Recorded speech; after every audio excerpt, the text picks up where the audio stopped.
وقالت اليهود عزير ابن الله وقالت النصارى المسيح ابن الله ذلك قولهم بأفواههم يضاهئون قول الذين كفروا من قبل قاتلهم الله أنا يؤفكون۔ یہودی کہتے ہیں کہ عزیر اللہ کا بیٹا ہے اور عیسائی کہتے ہیں کہ مسیح اللہ کا بیٹا ہے۔ یہ بے حقیقت باتیں ہیں جو وہ اپنی زبانوں سے نکالتے ہیں ان لوگوں کی دیکھا دیکھی جو ان سے پہلے کفر میں مبتلا ہوئے تھے۔ خدا کی مار ان پر، یہ کہاں سے دھوکہ کھا رہے ہیں۔ یہودی کہتے ہیں کہ عزیر اللہ کا بیٹا ہے۔ عزیر سے مراد عذرا ہیں جن کو یہودی اپنے دین کا مجدد مانتے ہیں۔ ان کا زمانہ 450 قبل مسیح کے لگ بھگ بتایا جاتا ہے۔ اسرائیلی روایات کے مطابق حضرت سلیمان علیہ السلام کے بعد جو دور ابتلا بنی اسرائیل پر آیا، اس میں نہ صرف یہ کہ تورات دنیا سے گم ہو گئی تھی، بلکہ بابل کی اسیری نے اسرائیلی نسلوں کو اپنی شریعت، اپنی روایات اور اپنی قومی زبان عبرانی تک سے ناآشنا کر دیا تھا۔ آخر کار انہی عزیر یا عذرا نے بائبل کے پرانے عہد نامے کو مرتب کیا اور شریعت کی تجدید کی۔ اسی وجہ سے بنی اسرائیل ان کی بہت تعظیم کرتے ہیں، اور یہ تعظیم اس حد تک بڑھ گئی کہ بعض یہودی گروہوں نے ان کو ابن اللہ تک بنا دیا۔ یہاں قرآن مجید کے ارشاد کا مقصود یہ نہیں ہے کہ تمام یہودیوں نے بالاتفاق عذرا کاہن کو خدا کا بیٹا بنایا ہے، بلکہ مقصود یہ بتانا ہے کہ خدا کے متعلق یہودیوں کے اعتقادات میں جو خرابی رونما ہوئی وہ اس حد تک ترقی کر گئی کہ عذرا کو خدا کا بیٹا قرار دینے والے بھی ان میں پیدا ہوئے جو ان سے پہلے کفر میں مبتلا ہوئے تھے۔ یعنی مصر، یونان، روم، ایران اور دوسرے ممالک میں جو قومیں پہلے گمراہ ہو چکی تھیں، ان کے فلسفوں اور اوہام و تخیلات سے متاثر ہو کر ان لوگوں نے بھی ویسے ہی گمراہانہ عقیدے ایجاد کر لیے۔ اتخذوا احبارهم ورهبانهم اربابا من دون الله والمسيح ابن مريم وما امروا الا ليعبدوا الها واحدا لا الہ الا هو سبحانہ عما یشرکون۔ انہوں نے اپنے علماء اور درویشوں کو اللہ کے سوا اپنا رب بنا لیا ہے، اور اسی طرح مسیح ابن مریم کو بھی، حالانکہ ان کو ایک معبود کے سوا کسی کی بندگی کرنے کا حکم نہیں دیا گیا تھا۔ وہ جس کے سوا کوئی مستحق عبادت نہیں، پاک ہے وہ ان مشرکانہ باتوں سے جو یہ لوگ کرتے ہیں۔ علماء اور درویشوں کو اللہ کے سوا اپنا رب بنا لیا ہے۔ حدیث میں آتا ہے کہ حضرت عدی بن حاتم رضی اللہ تعالی عنہ جو پہلے عیسائی تھے، جب نبی صلی اللہ علیہ وسلم کے پاس حاضر ہو کر مشرف باسلام ہوئے تو انہوں نے من جملہ اور سوالات کے ایک یہ سوال بھی کیا تھا کہ اس آیت میں ہم پر اپنے علماء اور درویشوں کو خدا بنا لینے کا جو الزام عائد کیا گیا ہے اس کی اصلیت کیا ہے؟ جواب میں حضور صلی اللہ علیہ وسلم نے فرمایا کہ کیا یہ واقعہ نہیں ہے کہ جو کچھ یہ لوگ حرام قرار دیتے ہیں اسے تم حرام مان لیتے ہو، اور جو کچھ یہ حلال قرار دیتے ہیں اسے حلال مان لیتے ہو؟ انہوں نے عرض کیا کہ یہ تو ضرور ہم کرتے رہے ہیں۔ فرمایا بس یہی ان کو خدا بنا لینا ہے۔ اس سے معلوم ہوا کہ کتاب اللہ کی شرط کے بغیر جو لوگ انسانی زندگی کے لیے جائز و ناجائز کی حدود مقرر کرتے ہیں وہ دراصل خدائی کے مقام پر بذو میں خود متمکن ہوتے ہیں، اور جو ان کے اس حق شریعت سازی کو تسلیم کرتے ہیں وہ انہیں خدا بناتے ہیں۔ یہ دونوں الزام یعنی کسی کو خدا کا بیٹا قرار دینا اور کسی کو شریعت سازی کا حق دے دینا اس بات کے ثبوت میں پیش کیے گئے ہیں کہ یہ لوگ ایمان باللہ کے دعوے میں جھوٹے ہیں۔ خدا کی ہستی کو چاہے یہ مانتے ہوں، مگر ان کا تصور خدائی اس قدر غلط ہے کہ اس کی وجہ سے ان کا خدا کو ماننا نہ ماننے کے برابر ہو گیا ہے۔ يريدون أن يطفئوا نور الله بأفواههم ويأبى الله إلا أن ليتم نوره ولو كره الكافرون هو الذي أرسل رسوله بالهدى ودين الحق ليظهره على الدين كله ولو كره المشركون. یہ لوگ چاہتے ہیں کہ اللہ کی روشنی کو اپنی پھوکوں سے بجھا دیں، مگر اللہ اپنی روشنی کو مکمل کیے بغیر ماننے والا نہیں ہے، خواہ کافروں کو یہ کتنا ہی ناگوار ہو. وہ اللہ ہی ہے جس نے اپنے رسول کو ہدایت اور دین حق کے ساتھ بھیجا ہے تاکہ اسے پوری جنس دین پر غالب کر دے، خواہ مشرکوں کو یہ کتنا ہی ناگوار ہو، تاکہ اسے پوری جنس دین پر غالب کر دے. متن میں الدین کا لفظ استعمال ہوا ہے جس کا ترجمہ ہم نے جنس دین کیا ہے. دین کا لفظ جیسا کہ ہم پہلے بھی بیان کر چکے ہیں عربی زبان میں اس نظام زندگی یا طریق زندگی کے لیے استعمال ہوتا ہے جس کے قائم کرنے والے کو سند اور مطاع تسلیم کر کے اس کا اتباع کیا جائے.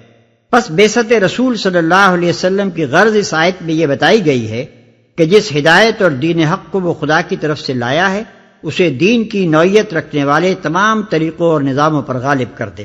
دوسرے الفاظ میں رسول کی بعثت کبھی اس غرض کے لیے نہیں ہوئی کہ جو نظام زندگی لے کر وہ آیا ہے وہ کسی دوسرے نظام زندگی کا تابع اور اس سے مغلوب بن کر اور اس کی دی ہوئی رعایتوں اور گنجائشوں میں سمٹ کر رہے، بلکہ وہ بادشاہ ارض و سما کا نمائندہ بن کر آتا ہے اور اپنے بادشاہ کے نظام حق کو غالب دیکھنا چاہتا ہے.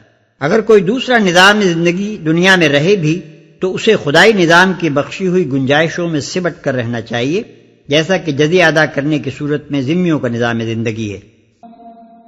یا ایھا الذین آمنوا ان کثیرا من الاحبار والرهبان ليأكلون أموال الناس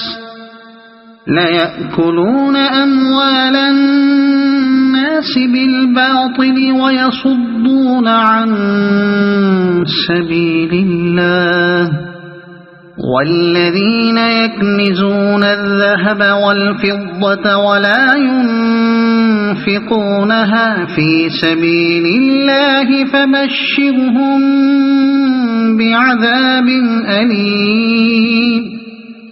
اے ایمان لانے والو، ان اہل کتاب کے اکثر علماء اور درویشوں کا حال یہ ہے کہ وہ لوگوں کے مال باطل طریقوں سے کھاتے ہیں اور انہیں اللہ کی راہ سے روکتے ہیں. دردناک سزا کی خوشخبری دو ان کو جو سونے اور چاندی جمع کر کے رکھتے ہیں اور انہیں خدا کی راہ میں خرچ نہیں کرتے اور انہیں اللہ کی راہ سے روکتے ہیں. یعنی ظالم صرف یہی ستم نہیں کرتے کہ فتوے بیچتے ہیں، رشوتیں کھاتے ہیں، نذرانے لوٹتے ہیں، ایسے ایسے مذہبی ضابطے اور مراسم ایجاد کرتے ہیں جن سے لوگ اپنی نجات ان سے خریدیں اور ان کا مرنا جینا اور شادی و غم کچھ بھی ان کو کھلائے بغیر نہ ہو سکے، اور وہ اپنی قسمتیں بنانے اور بگاڑنے کا ٹھیکیدار ان کو سمجھ لیں. بلکہ مزید برآں اپنی انہی اغراض کی خاطر یہ حضرات خلق خدا کو گمراہیوں کے چکر میں پھنسائے رکھتے ہیں، اور جب کبھی کوئی دعوت حق اصلاح کے لیے اٹھتی ہے تو سب سے پہلے یہی اپنی عالمانہ فریب کاریوں اور مکاریوں کے حربے لے لے کر اس کا راستہ روکنے کھڑے ہو جاتے ہیں. یوم یحمى علیہا فی نار جہنم فتکوی بہا جباہہم وجنوبہم وظہورہم هذا ما كنزتم لأنفسكم فذوقوا ما كنتم تكنزون.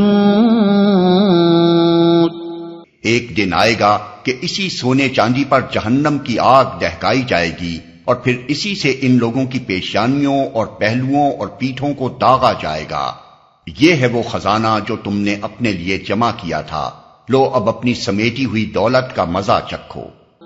ان عدت الشہور عند اللہ 12 شہرا فی کتاب اللہ یوم خلق السماوات والارض يوم خلق السماوات والأرض منها أربعة حرم ذلك الدين القيم فلا تظلموا فيهن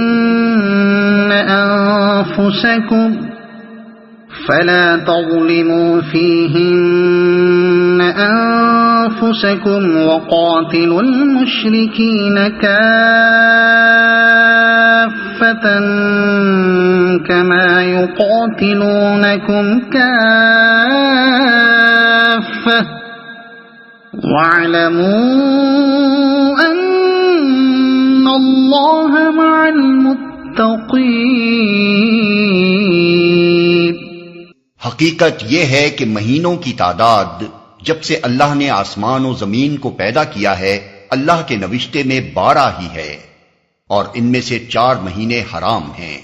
یہی ٹھیک ضابطہ ہے، لہذا ان 4 مہینوں میں اپنے اوپر ظلم نہ کرو اور مشرکوں سے سب مل کر لڑو جس طرح وہ سب مل کر تم سے لڑتے ہیں، اور جان رکھو کہ اللہ متقیوں ہی کے ساتھ ہے۔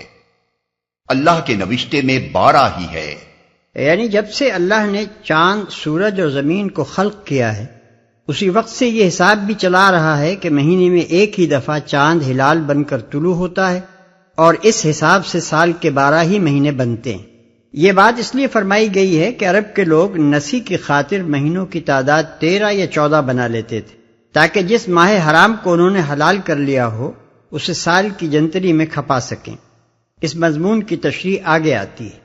لہذا ان 4 مہینوں میں اپنے اوپر ظلم نہ کرو، یعنی جن مسالے کی بنا پر ان مہینوں میں جنگ کرنا حرام کیا گیا ہے ان کو ضائع نہ کرو، اور ان ایام میں بدامنی پھیلا کر اپنے اوپر ظلم نہ کرو۔ 4 حرام مہینوں سے مراد ہیں ذی القعدہ، ذی الحجہ اور محرم حج کے لیے، اور رجب عمرے کے لیے، جس طرح وہ سب مل کر تم سے لڑتے ہیں۔ یعنی اگر مشرکین ان مہینوں میں بھی لڑنے سے باز نہ آئیں تو جس طرح وہ متفق ہو کر تم سے لڑتے ہیں تم بھی متفق ہو کر ان سے لڑو۔ سورہ بقرہ آیت 194 اس آیت کی تفسیر کرتی ہے۔ انما النسیء زیادۃ فی الکفر یضل به الذین کفروا یحلونہ عاما ويحرمونه عاما ليواطئوا عدة ما حرم الله فيحلوا ما حرم الله زين لهم سوء أعمالهم والله لا يهدي القوم الكافرين۔ نسی تو کفر میں ایک مزید کافرانہ حرکت ہے جس سے یہ کافر لوگ گمراہی میں مبتلا کیے جاتے ہیں۔ کسی سال 1 مہینے کو حلال کر لیتے ہیں اور کسی سال اس کو حرام کر دیتے ہیں تاکہ اللہ کے حرام کیے ہوئے مہینوں کی تعداد پوری بھی کر دیں اور اللہ کا حرام کیا ہوا حلال بھی کر لیں۔ ان کے برے اعمال ان کے لیے خوشنما بنا دیے گئے ہیں اور اللہ منکرین حق کو ہدایت نہیں دیا کرتا۔ اور اللہ کا حرام کیا ہوا حلال بھی کر لیں۔ عرب میں نسی 2 طرح کی تھی۔ اس کی ایک صورت تو یہ تھی کہ جنگ و جدل اور غارت گری اور خون کے انتقام لینے کی خاطر کسی حرام مہینے کو حلال قرار دے لیتے تھے، اور اس کے بدلے میں کسی حلال مہینے کو حرام کر کے حرام مہینوں کی تعداد پوری کر دیتے تھے۔ دوسری صورت یہ تھی کہ قمری سال کو شمسی سال کے مطابق کرنے کے لیے اس میں کبیسہ کا 1 مہینہ بڑھا دیتے تھے تاکہ حج ہمیشہ ایک ہی موسم میں آتا رہے اور وہ ان زحمتوں سے بچ جائیں جو قمری حساب کے مطابق مختلف موسموں میں حج کے گردش کرتے رہنے سے پیش آتی ہیں۔ اس طرح 33 سال تک حج اپنے اصلی وقت کے خلاف دوسری تاریخوں میں ہوتا رہتا تھا، اور صرف 34ویں سال ایک مرتبہ اصل ذی الحجہ کی 9 یا 10 تاریخ کو ادا ہوتا تھا۔ یہی وہ بات ہے جو حجۃ الوداع کے موقع پر نبی صلی اللہ علیہ وسلم نے اپنے خطبے میں فرمائی تھی کہ یعنی اس سال حج کا وقت گردش کرتا ہوا ٹھیک اپنی اس تاریخ پر آ گیا ہے جو قدرتی حساب سے اس کی اصل تاریخ ہے۔ اس آیت میں نسی کو حرام اور ممنوع قرار دے کر جہلائے عرب کی ان دونوں اغراض کو باطل کر دیا گیا ہے۔ پہلی غرض تو ظاہر ہے کہ صریح طور پر ایک گناہ تھی، اس کے تو معنی ہی یہ تھے کہ خدا کے حرام کیے ہوئے کو حلال بھی کر لیا جائے اور پھر ہیلا بازی کر کے پابندی قانون کی ظاہری شکل بھی بنا کر رکھتی جائے۔ رہی دوسری غرض تو سرسری نگاہ میں وہ معصوم اور مبنی بر مصلحت نظر آتی ہے، لیکن در حقیقت وہ بھی خدا کے قانون سے بدترین بغاوت تھی۔ اللہ تعالیٰ نے اپنے عائد کردہ فرائض کے لیے شمسی حساب کے بجائے قمری حساب جن اہم مصالح کی بنا پر اختیار کیا ہے، ان میں سے ایک یہ بھی ہے کہ اس کے بندے زمانے کی تمام گردشوں میں ہر قسم کے حالات اور کیفیات میں اس کے احکام کی اطاعت کے خوگر ہوں۔ مثلا رمضان ہے تو وہ کبھی گرمی میں اور کبھی برسات میں اور کبھی سردیوں میں آتا ہے، اور اہل ایمان ان سب بدلتے ہوئے حالات میں روزے رکھ کر فرما برداری کا ثبوت بھی دیتے ہیں اور بہترین اخلاقی تربیت بھی پاتے ہیں۔ اسی طرح حج بھی قمری حساب سے مختلف موسموں میں آتا ہے، اور ان سب طرح کے اچھے اور برے حالات میں خدا کی رضا کے لیے سفر کر کے بندے اپنے خدا کی آزمائش میں پورے بھی اترتے ہیں اور بندگی میں پختگی بھی حاصل کرتے ہیں۔ اب اگر کوئی گروہ اپنے سفر اور اپنی تجارت اور اپنے میلوں ٹھیلوں کی سہولت کی خاطر حج کو کسی خوشگوار موسم میں ہمیشہ کے لیے قائم کر دے تو یہ ایسا ہی ہے جیسے مسلمان کوئی کانفرنس کر کے طے کر لیں کہ آئندہ سے رمضان کا مہینہ دسمبر یا جنوری کے مطابق کر دیا جائے گا۔ اس کے صاف معنی یہ ہے کہ بندوں نے اپنے خدا سے بغاوت کی اور خود مختار بن بیٹھے۔ اسی چیز کا نام کفر ہے۔ علاوہ بری ایک عالمگیر دین جو سب انسانوں کے لیے ہے، آخر کس شمسی مہینے کو روزے اور حج کے لیے مقرر کرے؟ جو مہینہ بھی مقرر کیا جائے گا وہ زمین کے تمام باشندوں کے لیے یکساں سہولت کا موسم نہیں ہو سکتا۔ کہیں وہ گرمی کا زمانہ ہوگا اور کہیں سردی کا، کہیں وہ بارشوں کا موسم ہوگا اور کہیں خشکی کا، کہیں فصلیں کاٹنے کا زمانہ ہوگا اور کہیں بونے کا۔ یہ بات بھی ملحوظ خاطر رہے کہ نسی کی منسوخی کا یہ اعلان 9 ہجری کے حج کے موقع پر کیا گیا، اور اگلے سال 10 ہجری کا حج ٹھیک ان تاریخوں میں ہوا جو قمری حساب کے مطابق تھیں۔ اس کے بعد سے آج تک حج اپنی صحیح تاریخوں میں ہو رہا ہے۔